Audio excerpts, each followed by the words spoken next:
Hey there, folks. Hope you're doing well today. Today, we wanted to take a look at the Ohio election results, specifically the governor's race between Vivek Ramaswamy and Casey Putsch.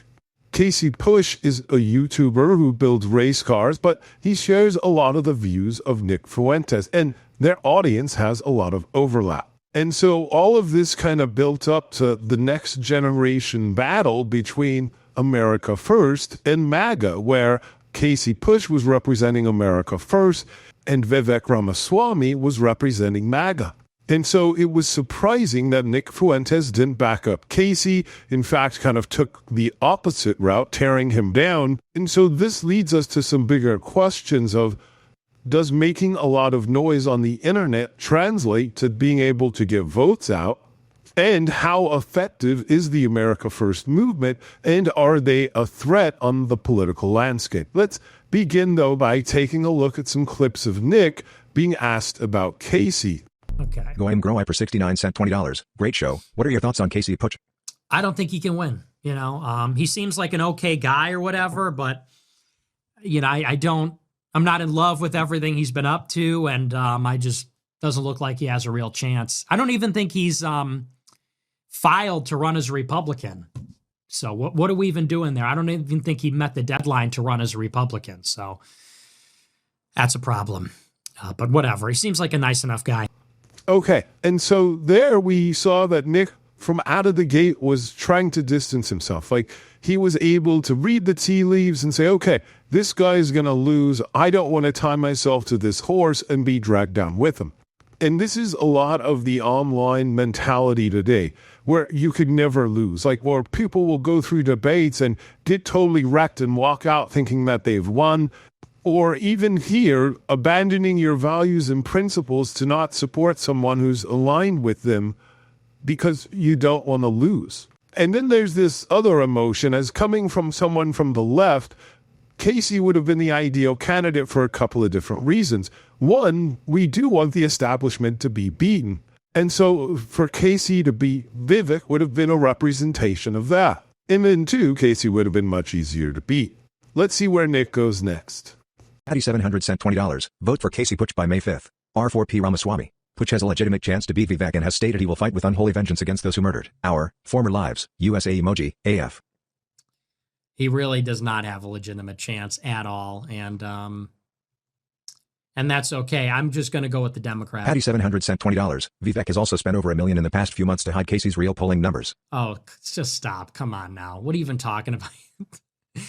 Oh, man. It's like, I need to be insulated from my own audience. I can't do that anymore. They're paying millions of dollars to suppress the real polling. Shut the fuck up. Sent $50. Okay, so a lot to take in there. We briefly see Nick saying that he's going to vote for the Democrat. We'll later see him expand on that. But we also see the long-term effects of conspiracy brain. The same people who were probably influenced by Donald Trump saying that the election was stolen are now thinking that Casey's numbers are being suppressed. And in hindsight, we were all able to see that the polling numbers were pretty accurate, and Vivek demolished Casey, I think 80 to 20%. Now, again, it's interesting to see Nick distance himself from Casey for so many different reasons. Again, they share the same ideologies. He's the America First representative. And not only that, but Nick is very anti-immigrant when it comes to Indians. They're number 2 on his list. Let's take a look at a clip. Dallas is ground zero for the Indian invasion of America. It's all H-1Bs, it's all these Indians, and anyone who lives there will tell you it is ruining their quality of life. Anyone will tell you all these new developments, all the new construction, it's all being bought up by rich Indians, and they fucking ruin everything. And the people in LA and Houston will tell you the same thing about Hispanics. When you go to Houston, why is it dangerous now? Venezuelan gangs, immigrants. But it's even more than everything we've discussed. In the last video we made, we covered the America First United event. This was an event thrown by Amy Dangerfield and had speakers like Casey Putsch and Beryllium. The problem is this was a Groyper event, but was not officially co-signed by the Groypers. I guess there's a big loyalty test involved, and Even though these people had been contributing to the movement and shared the ideology, they weren't allowed to participate in it. And again, this probably all points to Nick not wanting to tie himself to someone that he could predictably see losing. And you could look to a lot of different places for that as an indicator. Here is the Poly market that showed Casey really coming in no more than 20%. But now let's take a look at what Casey had to say about Nick. Let's move on. Nick Fuentes. Boy, Nick is interesting. I don't watch Nick regularly because, frankly, I don't watch anybody regularly. I have seen things he's done. I've seen things he's said. Dude brings receipts, period. He's incredibly bright. And he's frankly right about a hell of a lot of things. Brings a lot of fire on himself. We all know why. His viewers have done super chats talking about me to him. And he's brought that up. But I'll say this. I think he brought up, somebody sent me, that he likes Casey Putsch very much and will be reaching out to him soon. I think I got those words pretty close. He has every ability to get a hold of me. I have never heard from Nick Fuentes or any of his people. I have never spoken to them. So I don't know what that's all about, and I can provide no one any intel.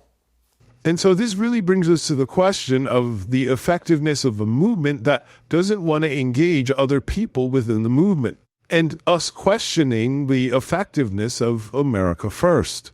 There's no question that young men contributed to swinging the vote for Donald Trump, but do they have enough sway to be able to push an entire political movement? If this was the test, the answer would be no. The good thing is we get to test it a few more times coming up, the next one being the governor of Florida. Let's continue to hear what else Casey had to say, and then we're going to go to after the election to hear what Nick had to say post-election. Why do I bring this up? Well, frankly, because so many of his viewers are my viewers as well. And for anybody out there in the world that wants to attack me or his viewers, you can go fuck yourself. Because these are Americans, these are Ohioans that frankly are hurting. They're hurting because of Washington, D.C. and all of our state governments and lower governments destroying all of our lives for the entirety of our lives. I think it sums that up pretty well. So everybody can get over themselves. That's the way I feel about that. But I don't know what Nick's doing. Okay, and so through both of those clips of Casey, you see a lot of different dog whistles and messages directed at a lot of different people, including Nick. And Casey is right, and everyone needs to get over themselves. There's just a lot of ego going around, and that was really evident in the America First United. Now, the night before the election, Nick did have one final message for Casey. Let's check it out. All the things that I don't have time to get to on the show, I do cover in the group chat. And so those were a few of the topics. We went into my beef with Casey Putsch, rest in piss. You're going to get destroyed tomorrow. It's going to be fucking awesome.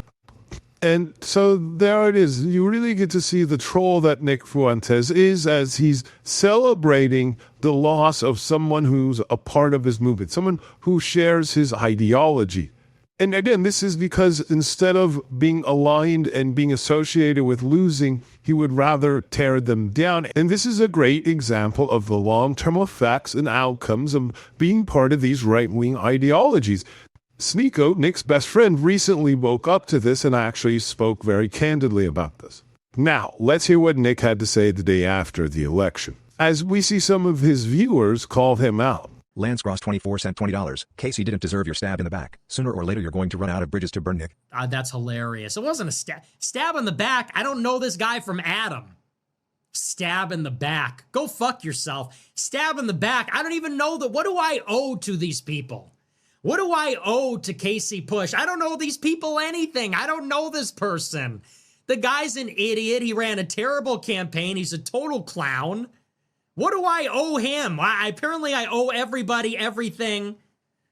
You stabbed him in the back. No, I just don't like him. I don't like him. I never did. If anything, I was too nice from the beginning. I should have been shitting on him for longer.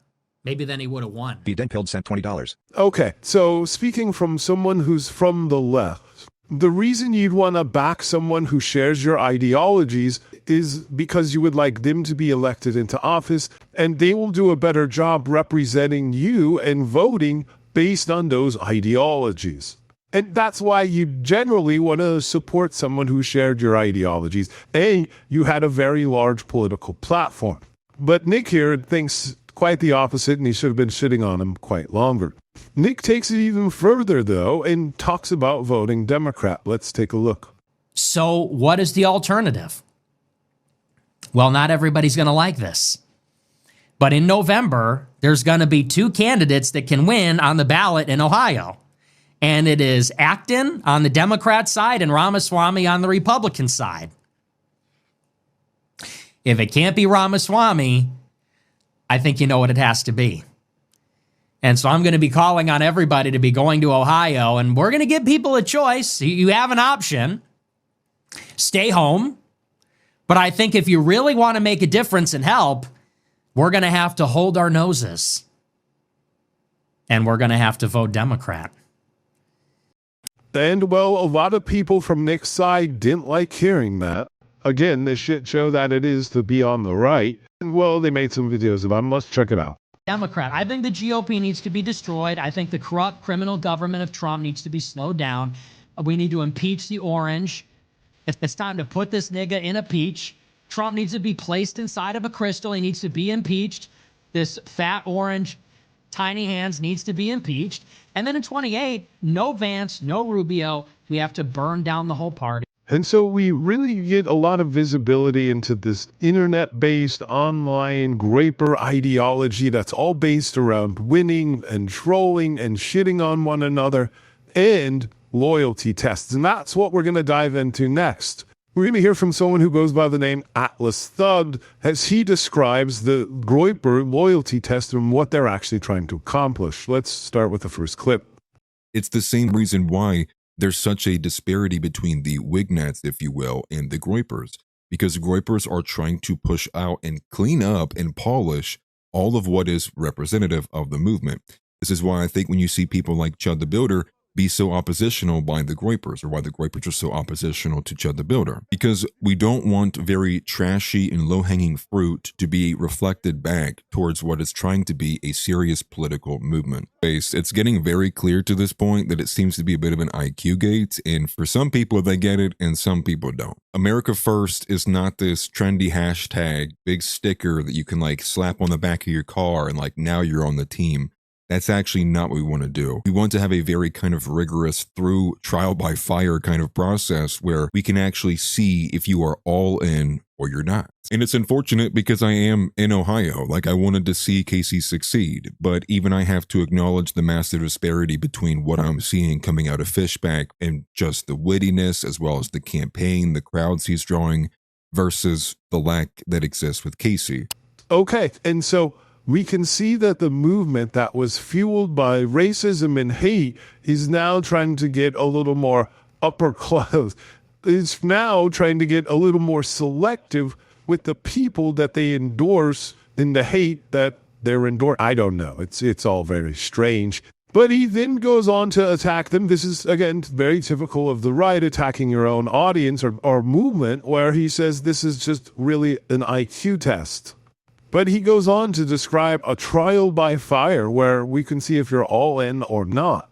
And so the question really becomes what needs to be demonstrated through that? What is the ideology you're looking for? What demonstrates someone to be the true Scotsman?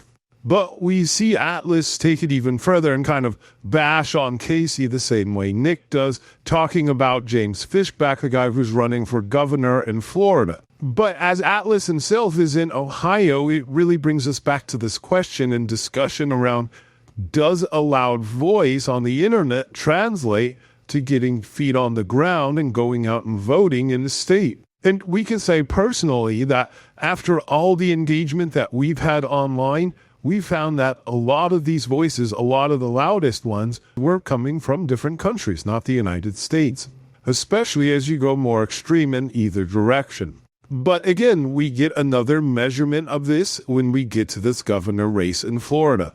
Next, we're going to see Atlas take it even further, where we're going to see this kind of red pill, black pill mentality tied in with looks maxing. Again, appearance always mattered when it came to politics, but with young men, but with Groypers, it might even be more important than ever. Not just looks, but height. Let's take a look. And I think therein there is also an element of charisma, the Riz, if you will, right? I think Casey Putsch is also getting a little bit of the J.D. Vance treatment, not having the kind of classic or the sharp look, if you will. And in no way I'm trying to be offensive, but these things do matter. This is why they bring up height with Ron DeSantis and the lifts and the shoes and all of it, because appearances do matter.